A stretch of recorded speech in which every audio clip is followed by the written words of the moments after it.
ګل د دیدن مقصد او اهمیت څه وي؟ بلبل د دیدن مقصد دا وي چې کله دوه مینان د یو بل وصال کوي نو د عاشق د روح سازونه شروع کړي. د عاشق د احساس ژبه ګویا وي، عاشق د زړه دړکنې په شور او غل وي، په ګډا او خندا وي. په وصال کې د هر څه د عاشق دپاره سکون او راحت وي، د هغه دپاره آرام او مزه وي، خو د چا ته پته نه لګي چې د چا مینه پاکه وي او معصومه وي، صرف هغه پرې پوهېږي. ګل خو زه په دې نه پوهېږم. بلبل تو به څه پوهېږې؟ ته لا اول د خپل د حسن د نشې نه بهر نه یې راوتلی. ګل ولې تا ته زه مغروره ښکارم؟ بلبل اشنا هر حسن لرونکي مغروره وي، یوازې تو نه بلکې په دې جهان کې انسانان هم داسې وي لکه څنګه یې ته او زه. ګل زما کمپیریزن د انسانانو سره مه کوه، انسانان خو ډېر ظالمان دي، کله کله د خپل فایدې دپاره ما هم استعمالوي. بلبل یو ښایست د بل ښایست دپاره لازم و ملزوم دی. ګل څه مطلب؟ بلبل ګوره څنګه چې ته ښکلې دغسې په انسانانو کې هم د ښایست هورې شته، نو ستا ښایست او د انسان ښایست په یو بل کې جذب دی، ځکه خو ترې مینه پیدا ده چې بیا ترې د زړونو یو مضبوطه رشته جوړه شي. هغه رشته کمې ته چې موږ د مینې رشته وایو. ګل خو زه د دې رشتې نه ځان لرې ساتم. بلبل ګوره اشنا چې ښکلې نو دا رشته به در سره جوړېږي، دا څوک په خپله نه جوړوي، دا قدرت د دوو زړونو منځ کې جوړوي چې بیا یې هیڅوک نشي ماتولی. بلبل ښه نو دا راته ووایه چې ستا وجود کې دا خوشبو د کمې راځي؟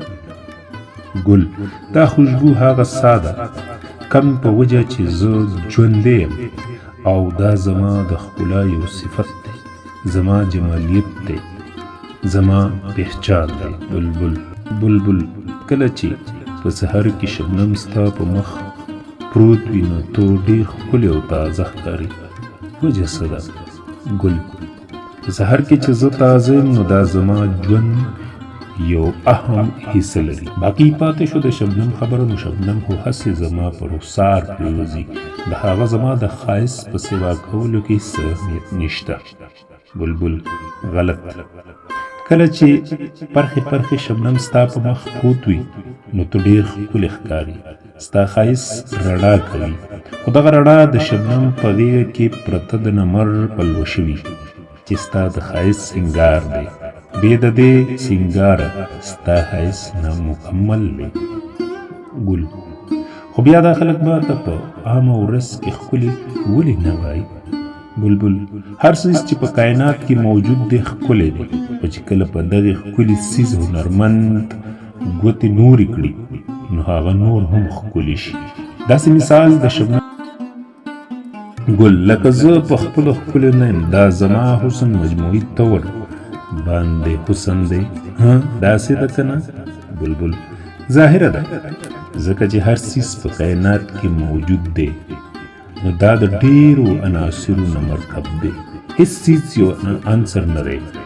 که ستا د ښایست خبره ده نو په دې کې سا، خوشبو، رنګ، جمال او د جسم ډول وجود دی د دې چې تر ستا حسن جوړ دی. ګل نو بیا تو په عناصرو ولې نه معاینېږي؟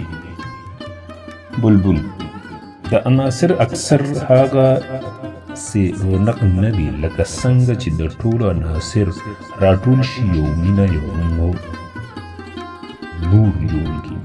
پاتې شو زما د مینې خبره، نو زما په مینه کې زما زړه، زما احساس، زما جذبې، زما وجدان، زما جنون، زما حسن نظر، زما کیفیت، زما زړه، زما نظر، زما حال، زما د نظر کمال، زما فکر، زما خیال، زما سوچ او تصور او زما روح شامل وي چې د دې ټولو نه زما مینه جوړه ده. ګل: ما چرې خپل ځان ته پوره خیال نه دی کړی. بلبله: بلبل: چرې هم حسن ځان ته تر هغه وخته پورې خیال نشي کولی تر څو چې د دغه حسن بل چا خیال نه وي کړی. لکه چې زه ستا سره مینه کوم نو ته به خامخا ځان ته خیال کوي.